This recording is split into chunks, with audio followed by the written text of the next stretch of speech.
தந்தை, மைந்தர், தூய ஆவியருக்கே ஆட்சி உண்டாவதாக. நாம் யாவரும் இணைந்து ஆண்டவரை போற்றி பாடுவோம்.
பூமியின் கொடிகளே, எல்லாரும் கர்த்தரை கம்பீரமாய் பாடுங்கள். மகிழ்ச்சியோடே கர்த்தருக்கு ஆராதனை செய்து ஆனந்த சத்தத்தோடே அவர் சன்னதி முன் வாருங்கள். அவர் வாசல்களில் துதியோடும் அவர் பிரகாரங்களில் புகழ்ச்சியோடும் பிரவேசித்து அவரை துதித்து அவருடைய நாமத்தை ஸ்தோத்திரியுங்கள். ஜெபம் செய்வோம். நேற்றும் இன்றும் என்றும் மாறாத நல் ஆண்டவராக எங்கள் வாழ்வை ஆசீர்வதித்து எங்களை பாதுகாத்து வழிநடத்துகிற திரியேக தெய்வமே, உன் திருச்சமூகத்திலே நன்று நிறைந்த உள்ளத்தோடு நாங்கள் பணிந்து உம்மை நோக்கி பார்க்கின்றோம். நாங்கள் இவ்வுலகில் வாழ்வதும் நிற்பதும் அசைவதும் பிழைப்பதும் எல்லாம் உம்முடைய கரத்தின் கிருபை என்பதை உணர்ந்திருக்கிறோம். இந்த காலை தொழுகையிலே உம்முடைய தூய பிரசன்னத்தை நாங்கள் உணர்ந்து கொள்ளவும், உம்முடைய நாமத்தை நாங்கள் மகிமைப்படுத்துகின்ற போது ஆண்டவர் எங்கள் வாழ்வில் செயலாற்றுகின்ற மகத்துவமான உண்மைகளை உணர்ந்து ஆண்டவருக்கு நாங்கள் நன்றி பலிகளை ஏறெடுக்கவும், கர்த்தருக்குள் நாங்கள் மகிழ்கிற உன்னத அனுபவத்தையும் ஆண்டவர் கட்டளையிடும். இந்த தூய தொழுகையிலே உம்முடைய தூய பிரசன்னம் எங்கள் மத்தியில் நிறைவா அசைவாடற்றும். எல்லாவற்றையும் உடைய திருக்கரத்தின் மறைவிற்குள் தருகின்றோம். இயேசு கிறிஸ்துவின் நாமத்தில் ஜெபிக்கிறோம் எங்கள் நல்ல பிதாவே, ஆமென். இறை நாம மகிமைக்காக ஞான பாடல்களில் 15வது ஞான பாடலை நாம் யாவரும் இணைந்து பாடுவோம். ஞான பாடல் 15. போற்றும் போற்றும் புண்ணிய நாதரை போற்றும், வானோர் கூடி பாடவும் இன்பமாய் பாரிலேயும் நாம சங்கீர்த்தனம் செய்ய.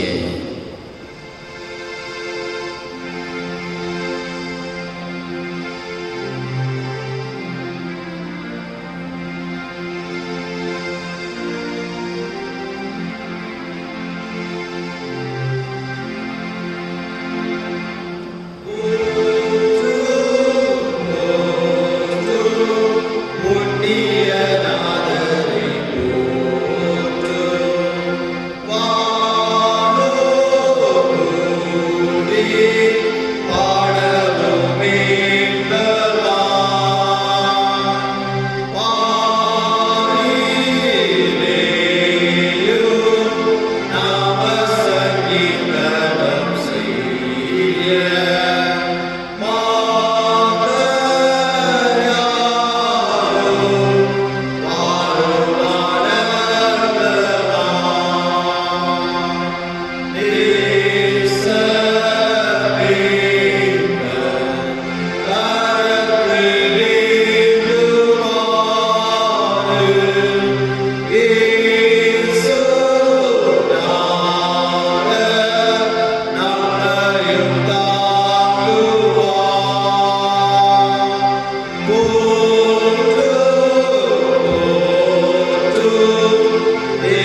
முறைமுறையாக வாசிக்கப்பட வேண்டியதான சங்கீதம் 91.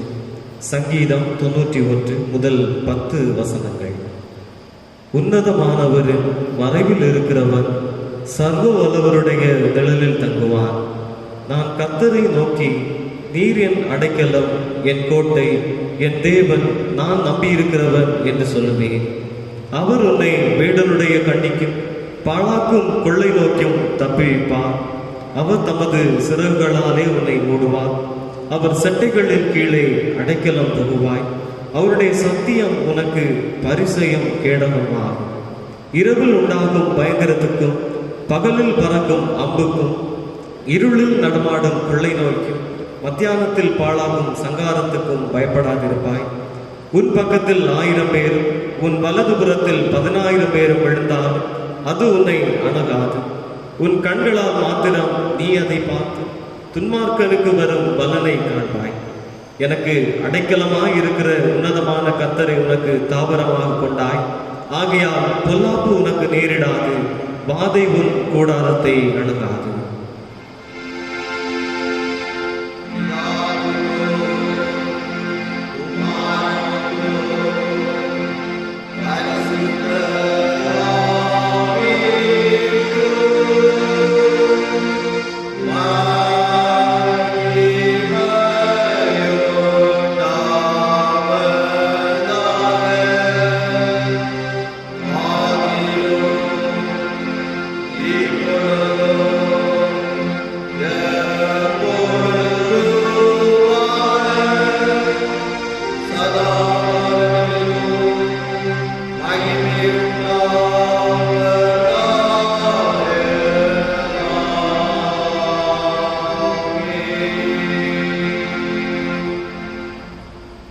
துன்மார்க்கனை அவனுடைய அக்கிரமங்களை பிடித்துக் கொள்ளும், தன் பாவ கயிறுகளால் கட்டப்படுவான்.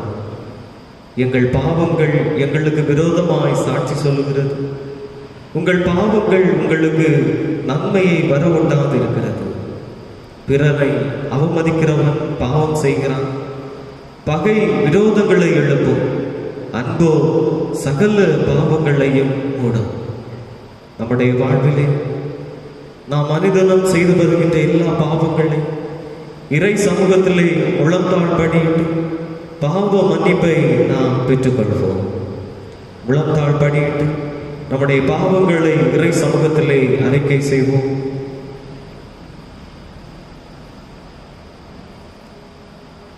பகை விரோதங்களை எழுப்பும், அன்பு சகல பாவங்களையும் மூடும். இந்த உலகத்திலே வாழ்ந்து வருகின்றன நம்மோடு வாழுகின்ற சக மனிதர்களோடு அன்பு பாராட்ட கட்டளையிட்டு, உன்னை நீ அன்பாய் இருப்பது போல பிறரிடத்திலும் அன்பாயிரு என்று கூறி, உடன் இருப்போரோடு அன்பு செலுத்த மறந்த அனுபவங்கள் நம்மளை அநேகம் உண்டு. உடன் இருப்பவர்களோடு பகைமை காட்டின அனுபவங்கள் நம்மளே அநேகம் உண்டு. பகைமை பாவ செயல். நம்மிடத்திலே அதிக செல்வங்கள் இருந்து பிறருக்கு உதவுவதற்கான வாய்ப்புகள் கிடைத்தும் கூட உதவி செய்த தவறிய அனுபவங்கள் நம்மளே அநேகம். பலவிதமான உதவிகளை செய்வதற்கும் அன்பிற்கு ஏங்கி நிற்பவர்களுக்கு அன்பு செலுத்துவதற்கான பல கால அவகாசங்கள் நமக்கு கொடுக்கப்பட்டிருக்கிறது. ஆனாலும் கூட இந்த அனைத்து வாய்ப்புகளையும் தவற விட்டு நம்முடைய வாழ்விலே பல பாவங்களை இதனூடாக செய்து வருகின்றோம். எல்லா பாவங்களையும் எண்ணி இறை சமூகத்திலே பாவ மன்னிப்பை பெற்றுக்கொள்ளும். வேதம் சொல்லுகிறது, பாவங்களை மறைக்கிறவனோ வாழ்வடைய மாட்டான், அவைகளை அறிக்கை செய்து விட்டு விடுகிறவனோ இரக்கம் பெறுவான் என்று சொல்லுங்கள். நம்முடைய வாழ்விலே அனுதினம் செய்கின்ற எல்லா பாவங்களையும் இறை சமூகத்திலே கண்ணீரோடு ஒப்புவிக்கும் போது நமக்கு பாவ மன்னிப்பை தருவதற்கு கடவுள் ஆயத்தமுடையவராகவே காணப்படுகின்றார். எல்லா பாவங்களையும் இறை சமூகத்திலே ஒன்று திரட்டி அர்ப்பணிக்கும் வண்ணமா ஞான பாடலிலே 446வது பாடல் தயாபரா கண்ணோக்குமே என்ற பாடலோடு இணைத்து நம்முடைய பாவங்களை அர்ப்பணிப்போம்.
சர்வ வல்லமையும் மிகுந்த இரக்கமுள்ள ஆண்டவர் பாவ மன்னிப்பையும் ஜீவியத்தை சீர்படுத்துவதற்கான காலத்தையும் தூயாவியானவருடைய கிருபையும் தேற்றரவையும் தந்தருள்வாராக.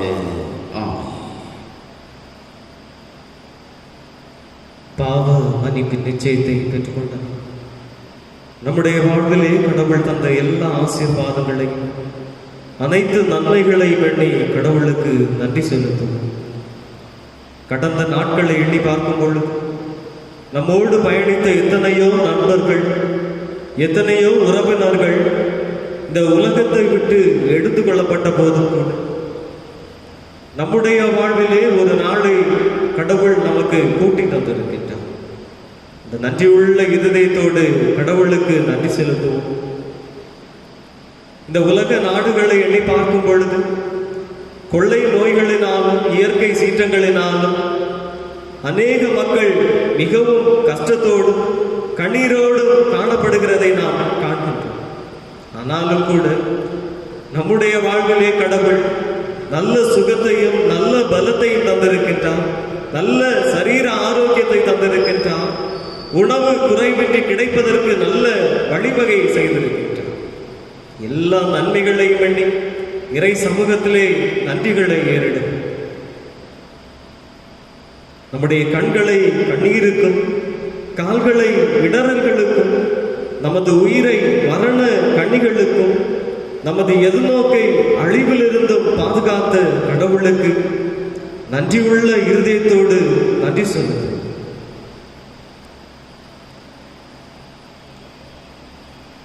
எத்தனையோ இடங்களிலே வெளியிலே கூட செல்ல முடியாத அளவு மிகவும் கடுமையான கட்டுப்பாடுகள் விதிக்கப்பட்டுள்ளது.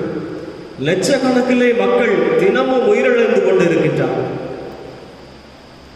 நம்முடைய இந்தியாவில், தமிழ்நாட்டிலும் அதிக அளவிலே நோய் பரவுவது குறைந்துள்ளதாக கணிப்பு கூறுகின்றது. தொற்று அதிக அளவிலே பரவுவது கட்டுப்படுத்தப்பட்டுள்ளதாக கூறப்படுகின்றது. இந்த நன்மையை எண்ணி இறை சமூகத்திலே நாம் நன்றிகளை ஏறிடும். கடவுள் எனக்கு செய்த எல்லா உபகாரங்களுக்காகவும் நான் அவருக்கு எண்ணத்தை செலுத்துவேன். ரட்சிப்பின் பாத்திரத்தை எடுத்துக்கொண்டு அவருடைய நாமத்தை தொழுது கொள்ளுவேன் என்று பக்தன் சொல்லவனமாக நம்முடைய வாழ்விலே கடவுள் அனுதினம் செய்து வருகின்ற எல்லா நன்மைகளையும் எண்ணி இறை சமூகத்திலே நாம் நன்றியுள்ள இருதயத்தோடு நன்றிகளையும் ஸ்தோத்திரங்களையும் ஏறெடுப்போம். நாம் நன்றிகளை ஏறெடுக்கும் வண்ணமாக பக்தனோடு இணைந்து அருட்பணி பாடல் புத்தகத்திலே பின்னடைப்பிலே 18வது பாடல் நன்றியால் பாடுவோம் என்ற பாடலை பாடி கடவுளுடைய நாமத்தை மகிமைப்படுத்துவோம்.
நன்றியால் பாடிடுவேன்.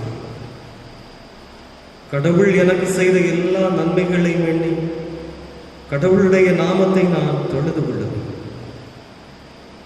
அமைதியாக நான் இறை சமூகத்திலே அர்ப்பணம் செய்வோம்.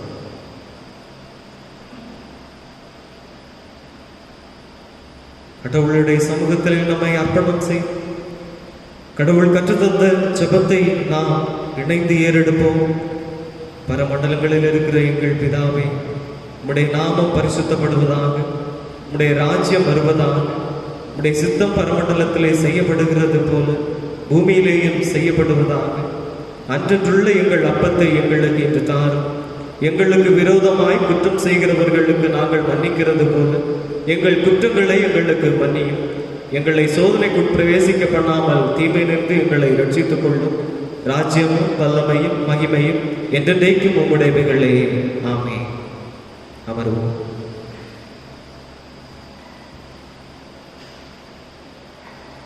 இந்த நாளிலும் வாசிக்கப்பட வேண்டியதான திருமறை பகுதி நியாயாதிபதிகள் 6ஆம் அதிகாரம் வசனங்கள் 11 முதல் 16 முடிய.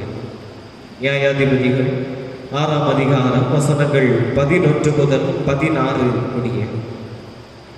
அதற்கு பின்பு கர்த்தருடைய தூதனானவர் வந்து அபியேஸ்வரியினார் யோவாசின் ஊராகிய ஒப்ராவில் இருக்கும் ஒரு கர்வாலி மரத்தின் கீழ் உட்கார்ந்தார்.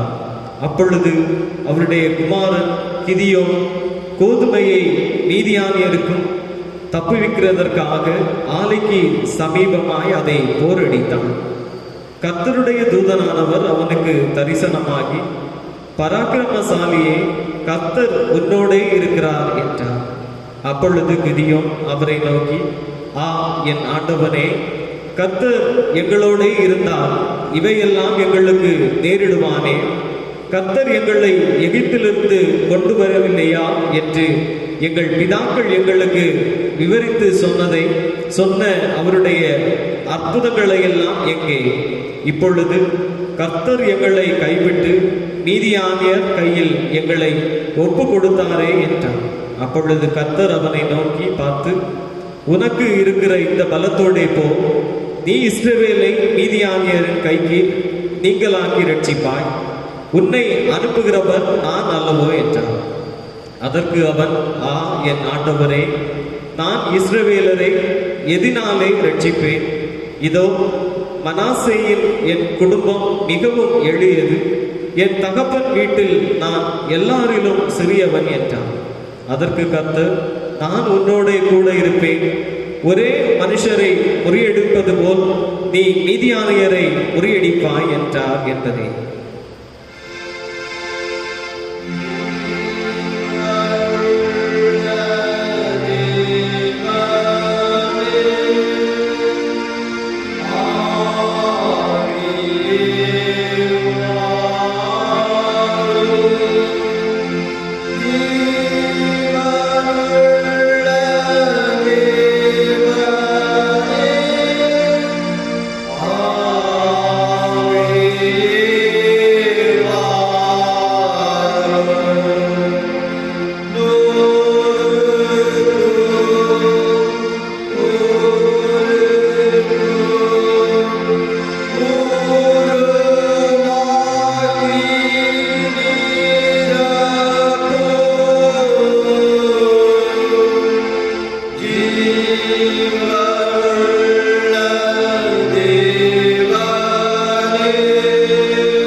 உம்முடைய வார்த்தைகள் மூலமாக எங்களோடு கூட பேசுகின்ற எங்கள் நல்ல தெய்வமே, உம் திருவார்த்தைகளை நாங்கள் தியானிக்க முற்படுகின்றோம்.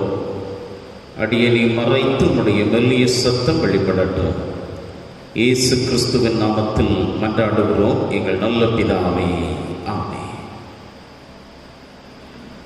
இந்த நாளின் சிந்தனைக்கு மையமாக தெரிந்து கொண்ட வேத வசனம் நியாயாதிபதிகளின் புஸ்தகம் 6ஆம் அதிகாரம் 14வது வசனத்தில் இவ்வாறு உரைக்கப்படுகிறது, உனக்கு இருக்கிற இந்த பலத்தோடே போ. இந்த நன்னாளிலும் அமைதி அருளும் ஆண்டவர் என்ற பொருளிலே சில காரியங்களை நாம் திருமுறையினோடாக சிந்திக்கலாம். மனிதர்களாக நாம் எல்லாரும் அமைதியை, சமாதானத்தை தேடி ஓடிக்கொண்டே இருக்கின்றோம். சமாதானம் அல்லது அமைதி எங்கே கிடைக்கும், அதை எப்படி பெற்றுக்கொள்ளலாம் என்று சொல்லி நாம் வாஞ்சிக்கின்றோம், நாடுகின்றோம். திருமறையிலே நாம் வாசித்த பழைய பாட்டினுடைய பகுதியில் நியாயாதிபதிகளின் புஸ்தகம் 6ஆம் அதிகாரத்தில் உரைக்கப்படுகின்ற ஒரு செய்தி, 24வது வசனத்தில் ஒரு செய்தி உரைக்கப்படுகின்றது. அங்கே கிதியோன் கர்த்தருக்கு ஒரு பலிபீடத்தை கட்டி அதற்கு யெகோவா ஷாலோம் என்று பெயரிட்டார். திருவிவிலியத்தில் இந்த வசனம் இவ்வாறாக மொழிபெயர்க்கப்பட்டிருக்கின்றது, அங்கே ஆண்டவருக்கு ஒரு பலிபீடம் கட்டி எழுப்பினார், அதை நலம் நல்கும் ஆண்டவர் என அழைத்தார். அமைதி அருளுகின்ற ஆண்டவர், நல்வாழ்வு தருகின்ற ஆண்டவர் என்ற செய்தி உரைக்கப்படுகின்றது. பொதுவாக புயலுக்கு பின்பாகவும் அமைதி வருவதுண்டு, அமைதிக்கு பின்பாகவும் புயல்கள் நிகழ்வதுண்டு. இங்கே இந்த திருமறையின் பகுதியில் புயல்கள் நிறைந்த வாழ்வின் சூழலில் ஆண்டவர் அமைதி அருளுகின்றார் என்ற செய்தி உரைக்கப்படுகின்றது. முதலாவது நாம் கற்றுக்கொள்ளுகின்ற உண்மை, அலைகளின் நடுவில் அமைதி. அலைகளின் நடுவில் அமைதி. கடற்கரைக்கு நாம் சென்று கட்டுமரம் செலுத்துகின்ற மீனவர்களை கவனிப்போம் என்று சொன்னால் ஒரு உண்மை புலப்படும். அலைகள் அடித்துக் கொண்டே இருக்கும், ஆக்ரோஷமாக எழும்பிக் கொண்டே இருக்கும். ஆனால் கட்டுமரத்தை செலுத்துகின்ற மீனவர் மிகவும் லாபகமாக எளிதாக கடலுக்குள் அந்த படகை செலுத்தி விடுவார். வாழ்வியல் சூழல்களில் கொரோனா நோயினுடைய தாக்கம் ஒருபுறம், வாழ்வின் ஆதாரங்கள் இழந்து நிற்கின்ற அனுபவங்கள் ஒரு புறம், அலைகள் போன்ற பல அனுபவங்கள் எழுப்பி நிற்கின்ற சூழலில் ஆண்டவர் நமக்கு கற்றுத்தருகின்ற ஒரு செய்தி, அலைகள் நடுவிலே அமைதி ஆண்டவர் தருவேன் என்று சொல்லி வாக்குரைக்கிறார். இஸ்ரவேல் ஜனங்களுடைய அனுபவம் நியாயாதிபதிகளுடைய புஸ்தகம் 6 உரைக்கப்படுகின்றது. அங்கே மீதியானியர், அமலேக்கியர், கிழக்கத்தி புத்திரர் அனைவரும் அவர்களை சூழ்ந்து கொள்ளுகின்றார்கள். சூழ்ந்து கொள்ளுகின்ற அனுபவம் அங்கே சொல்லப்படுகின்றது. பயிர்களை அளிக்கின்றார்கள், உணவை எடுத்து சென்று விடுகிறார்கள், உயிரினங்களையும் அவர்கள் கொண்டு சென்று விடுகிறார்கள். வாழ்வின் நம்பிக்கைகள் அசைக்கப்பட்டு போய்விடுகிறது.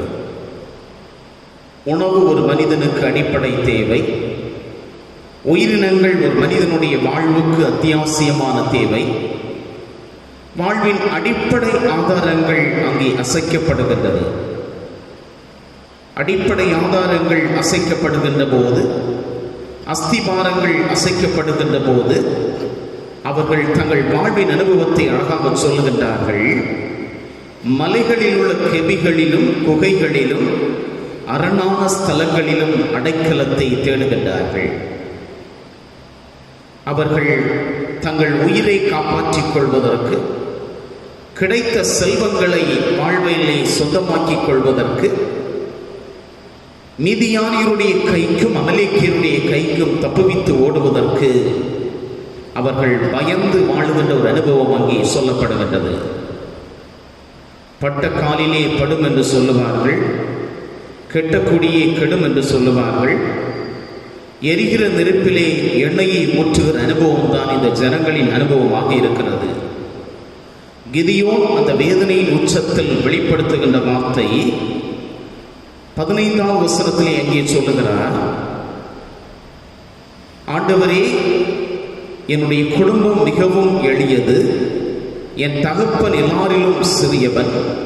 அதைவிட இன்னும் உச்சத்திலே சொல்லுகின்றார், ஆண்டவர் எங்கள் மத்தியில் இருக்கிறார் என்று சொன்னால் ஏன் எங்களுக்கு இத்தனை வேதனைகள், ஏன் எங்களுக்கு இத்தனை பாடுகள் என்று ஒரு ஆழமான ஒரு ஏக்கத்தை அங்கே வெளிப்படுத்துகின்றார். அலைகள் அடித்துக் கொண்டுதான் இருக்கிறது.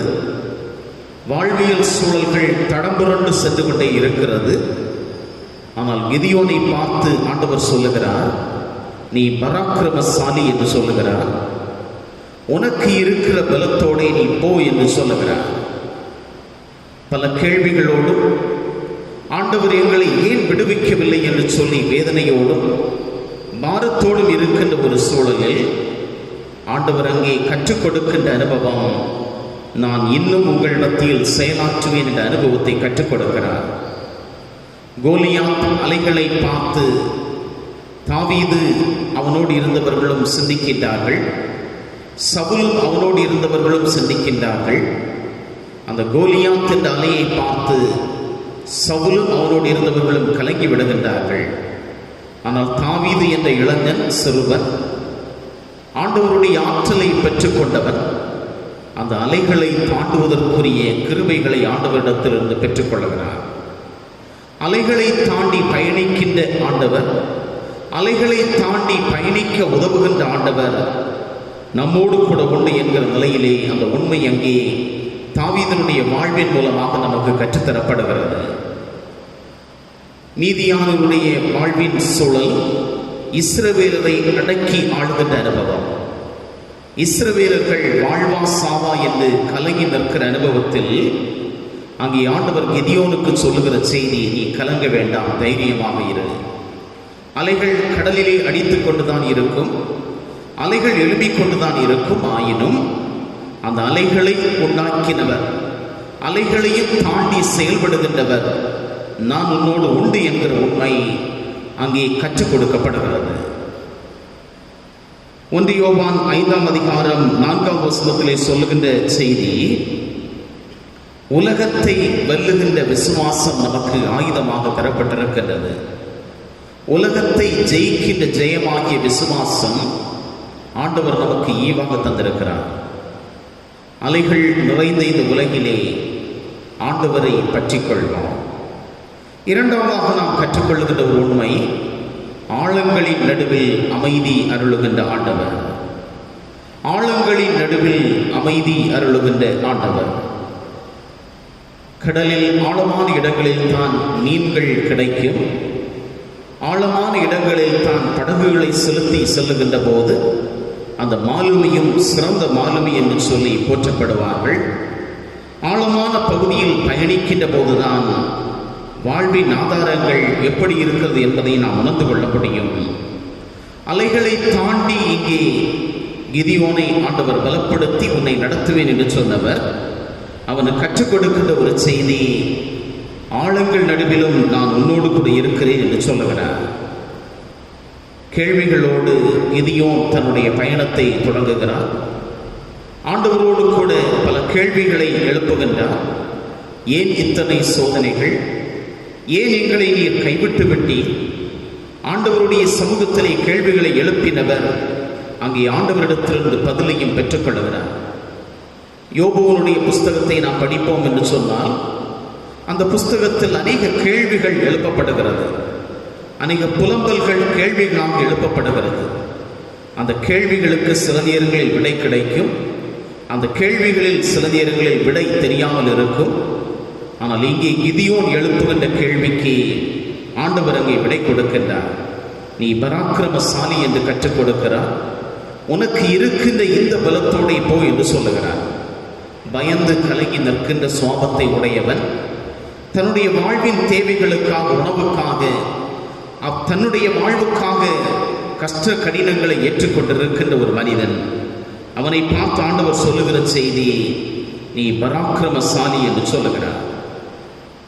மோசேயினுடைய விசுவாச வாழ்வின் ஓட்டத்தை நாம் எடுத்துக்கொள்வோம் என்று சொன்னால், மோசேயை ஆண்டவர் அழைத்து இஸ்ரவேல் ஜனங்களை வழிநடத்த வேண்டும் என்ற அறைகூவல் கொடுக்கப்படுகின்ற போது மோசேயினுடைய உள்மனதில் பல கேள்விகள், பயம் சார்ந்த கேள்விகள், எகிப்தியர் சூழலை நான் எப்படி எதிர்கொள்வேன் என்ற கேள்விகள், என்னிடத்தில் போதுமான இராணுவ பலமும் ஆற்றலும் இல்லையே, எப்படி நான் இந்த ஜனங்களை விடுவிப்பேன் என்ற கேள்வியோடு நிற்கின்ற போது ஆண்டவர் அங்கே சொல்லுகின்ற ஒரு செய்தி, நான் உன்னோடு கூட இருக்கிறேன் என்று சொல்லுகிறார். நான் உன்னை பலப்படுத்துகிறேன் என்று சொல்லி பலப்படுத்துகின்றார். எரேமியா தீர்க்கனை ஆண்டவர் அழைக்கின்ற போது எரேமியா தீர்க்கன் சொல்லுகிறார், நான் சிறு பிள்ளையா இருக்கிறேன், எனக்கு பேச தெரியாது, நான் எவ்வாறு ஆண்டவருடைய வாக்குகளை உரைக்க முடியும், எனக்கு ஆற்றல் இல்லை, நான் சிறு குழந்தை என்று வேதனையோடு இருக்கின்ற போது ஆண்டவர் சொல்லுகிறார், நான் உன்னை கொண்டு நான் பயன்படுத்துவேன். தாயின் கருவில் இருக்கின்ற போதே உன்னை தெரிந்து கொண்டேன். நீ ஆண்டவருடைய திருப்பணியை செய்ய வேண்டும் என்ற அந்த ஒரு தெளிவை கொடுத்த எரேமியா தீர்க்கனை பலப்படுத்தினவர் இங்கே கிதியோனையும் பலப்படுத்துகின்றார். கிதியோனை பலப்படுத்தி சொல்லுகின்ற ஒரு செய்தி, நீ பராக்கிரமசாலி என்று சொல்லுகிறார். பயந்து கலங்கினவர், சூழ்நிலைகளை பார்த்து பதறி போய் நிற்கிறவன், எதிர்காலம் எப்படி இருக்குமோ என்று அச்சத்தோடு நிற்கின்றவன், உள்ளத்தில் ஆழத்தில் தைரியம் இல்லாதவன், நிகழ்காலத்தையும் எதிர்காலத்தையும் குறித்து நம்பிக்கையற்று இருப்பவன். ஆனால் ஆண்டவர் சொல்லுகிற செய்தி, நீ பராக்கிரமசாலி என்று சொல்லுகிறார். திருவிவிலியத்திலே இந்த வசனம் இவ்வாறு மொழிபெயர்க்கப்பட்டிருக்கின்றது, வலிமை மிக்க வீரனே, ஆண்டவர் உன்னோடு கூட இருக்கிறார். நீ வலிமை மிக்க வீரன், நீ பராக்கிரமசாலி, நீ கோழை அல்ல, நீ விசுவாச வாழ்விலே மடிந்து போக வேண்டியவன் அல்ல, சாதிக்க வேண்டியவன். நீ விசுவாச வாழ்விலே குந்தி போயிருக்கிறாய், உன்னுடைய விசுவாசத்தை நான் வர்த்திக்க பண்ணுவேன் என்று சொல்லி ஆண்டவர் அவனை ஆற்றல் படுத்துகிறார். இவ்வுலக வாழ்வின் சூழல்களில் அநேக நேரங்களில் நாம் சிந்திப்பது உண்டு, ஆண்டவர் எல்லா சூழல்களையும் நமக்கு அமைதியாக தந்தால் நலமாயிருக்கும் என்று சிந்திப்பது உண்டு. பிரச்சனைகள் இருக்கக்கூடாது, வேதனைகள் இருக்கக்கூடாது, பாடுகள் இருக்கக்கூடாது என்று சொல்லி நாம் சிந்திப்போம். ஆயினும் ஆண்டவர் நமக்கு கற்றுத்தருகின்ற உண்மை, பாடுகளின் நடுவிலும் நம்மை வனைந்து நம்மை செதுக்குகிற பண்படுத்துகிற பரமன் நம்மோடு கூட இருக்கிறார்.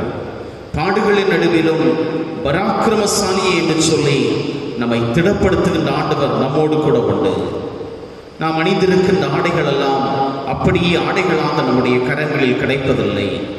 பஞ்சையும் அறிவையும் பயன்படுத்தி தான் நாம் இந்த ஆடையை பெற்றுக்கொள்ள வேண்டும்.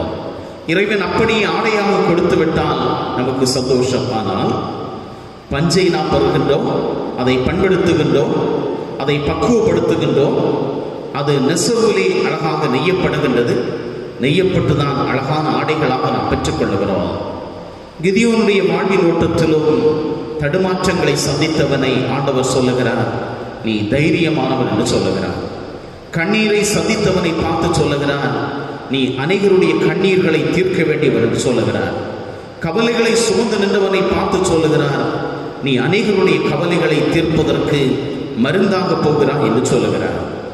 கடலின் கரையிலே நின்று நீச்சல் அடிப்பது நல்ல ஒரு அனுபவம். ஆனால் ஆழ்கடலுக்குள் சென்று நீச்சல் அடிப்பது சவாலானது.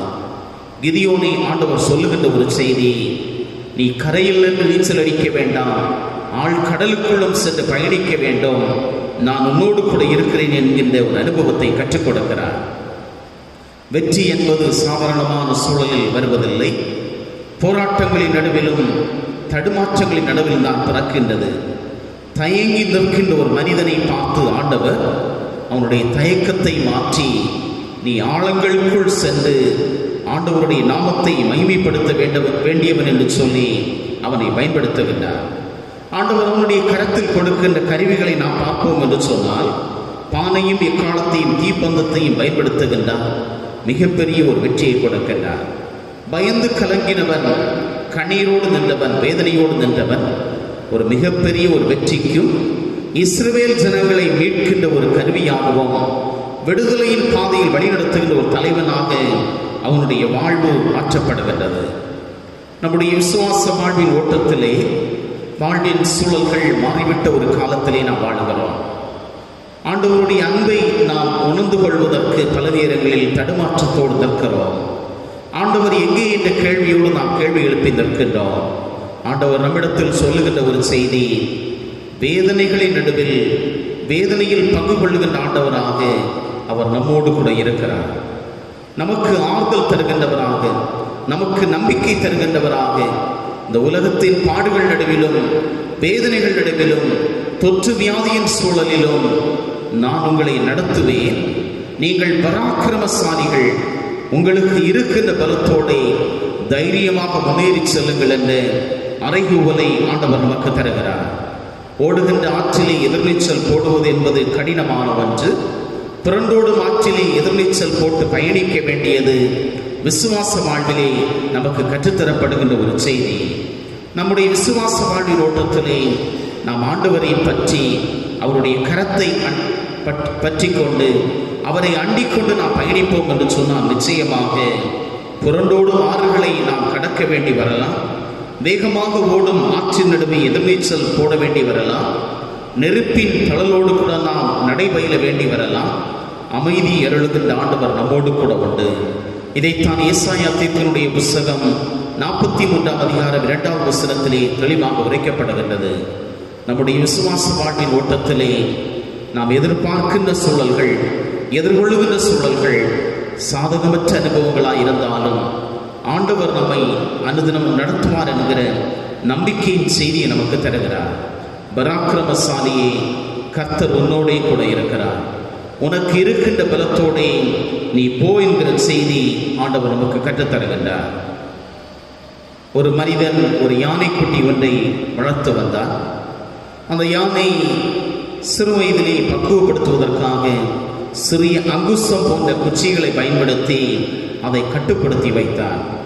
அந்த யானைக்கு ஆற்றல் அநேகம், யானைக்கு யாரையும் வீழ்த்துவதற்குரிய பலம் அதிகம். இருப்பினும் அந்த யானை சிறிய ஒரு அங்குசத்திற்கு அடங்கி நின்றது. சில நேரங்களில் வாழ்வியல் சூழல்களிலே அலைகளையும் ஆழங்களையும் பார்த்து நாம் கலங்கி நிற்போம். ஏன் இத்தகைய அனுபவங்கள் என்று சொல்லி கண்ணீரோடு நிற்கின்றோம். நமக்கு ஆண்டவர் தந்திருக்கின்ற மிகப்பெரிய ஒரு ஆயுதம் விசுவாசம் என்கிற ஆயுதம். விசுவாசம் என்கிற ஆயுதத்தினால் ஆண்டவரிடத்திலே கட்டி சேருவோம். என்னை இம்மட்டும் நடத்தினவர் இனிமேலும் என்னை நடத்துவார். என்னை இம்மட்டும் பலப்படுத்தினவர் இனிமேலும் என்னை பலப்படுத்துவார். கண்ணீரின் நடுவிலும் களிப்பின் அனுபவத்தை தருவார். வேதனையின் நடுவிலும் ஆறுதலை தருவார். கடினங்கள் நடுவிலும் அவர் அதற்குரிய வாசலை திறப்பார் என்ற நம்பிக்கையோடு அவருடைய கரத்தை நாம் பற்றிக் கொள்வோம். பராக்கிரமசாலியாகிய நம்மை கர்த்தர் அனுதினமும் நடத்துவார். அவருடைய கரத்தை பிடித்துக் கொள்வோம்.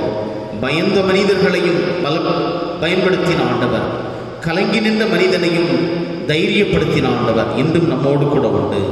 அவருடைய கரத்தை பற்றிக் கொள்வோம். அவரையோடு கூட இணைந்து பயணிப்போம். ஆண்டவர் தாமே நம்முடைய வாழ்வின் பயணத்தை ஆசீர்வதிப்பாராக. ஆமென்.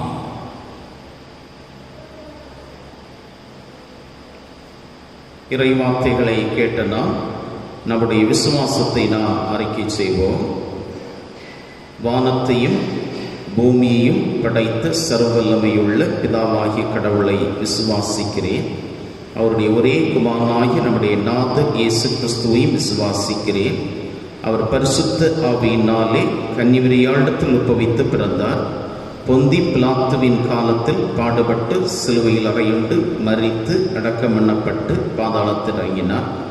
3ஆம் நாள் மரித்தோரிடத்திலிருந்து எழுந்தருளினார்.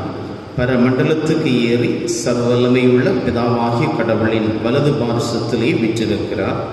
அவ்விடத்திலிருந்து உயிருள்ளோரையும் மரித்தோரையும் நியாயம் தீர்க்க வருவார்.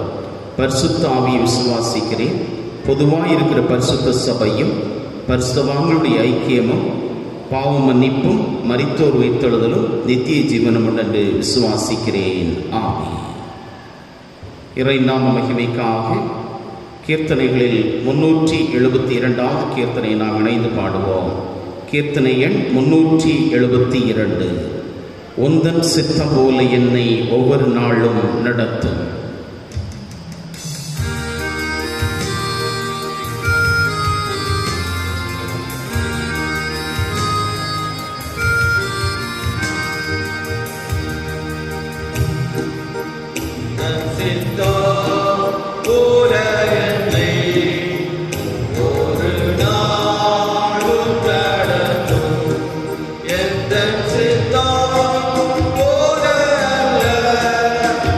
Vida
வேண்டுதல் செய்வோமா. பயப்படாதே, திகையாதே, நான் உன்னோடு இருக்கிறேன் என்று அனுதினம் எங்களை ஆற்றல் படுத்துகின்ற நல்ல கடவுளே, இந்த போராட்டம் நிறைந்த வாழ்விலே அனுதினம் எங்களோடு உணர்ந்திருந்து எங்களுக்கு முன்பாக சென்று எங்களுடைய பாதையை எங்களுக்கு சீர்படுத்துவதற்காக நன்றி செலுத்துகின்றோம். கிதியோனுடைய வாழ்விலே அநேக போராட்டங்கள் வந்தபோதும் அநேக சோர்வுகள் வந்தபோதும் நான் உன்னோடு இருக்கிறேன், நீ முன்பாக சென்று வழி நடத்து என்று அவரை ஆற்றல் படுத்திய கடவுள் தாமே எங்களோடு உணர்ந்து எங்களை ஆற்றல் படுத்த வேண்டும் என்று ஜெபிக்கின்றோம்.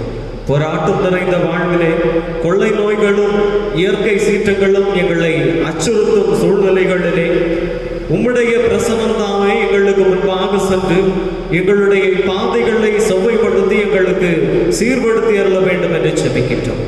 இந்த தினத்திலும் கேட்ட இறை வார்த்தைகளை மையமாக கொண்டு எங்களுடைய வார்த்தைகளை எங்களுடைய வாழ்க்கையை நாங்கள் சீர்படுத்திக் கொள்வதற்கு செவ்வாய்ப்படுத்திக் கொள்வதற்கு கடவுள் எங்களுக்கு ஆற்றல் தந்தருள வேண்டும் என்று ஜெபிக்கின்றோம்.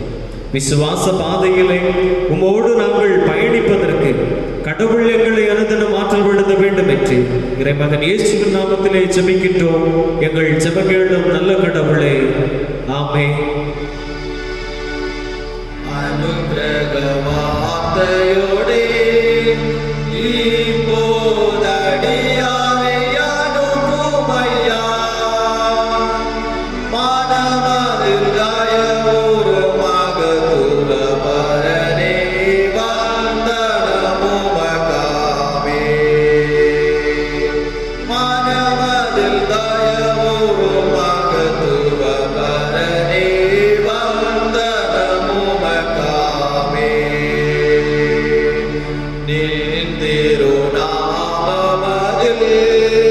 கேட்ட நீர்மலமாமொழிகள் சந்ததம் யமதகம் மிக பலனளித்திட சாமியின் அருள் புரிவார். சந்ததம் யமதகம் மிக பலனளித்திட சாமியின் அருள் புரிவார். ஆண்டவர் உங்களை ஆசீர்வதித்து உங்களை காக்க கடவர்.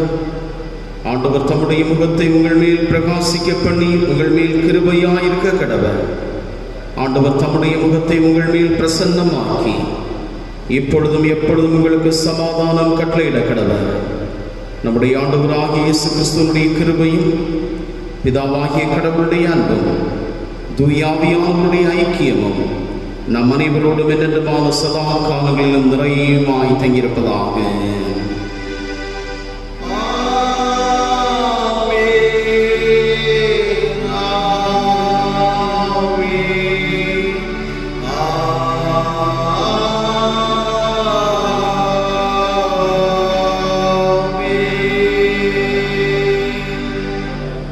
ஆண்டவர் உங்களோடு இருப்பாராக, ஆவியோடும் இருப்பாராக. சமாதானத்தோடு சென்று வாழுங்கள். கர்த்தருடைய நாமத்தினாலே ஆமென்.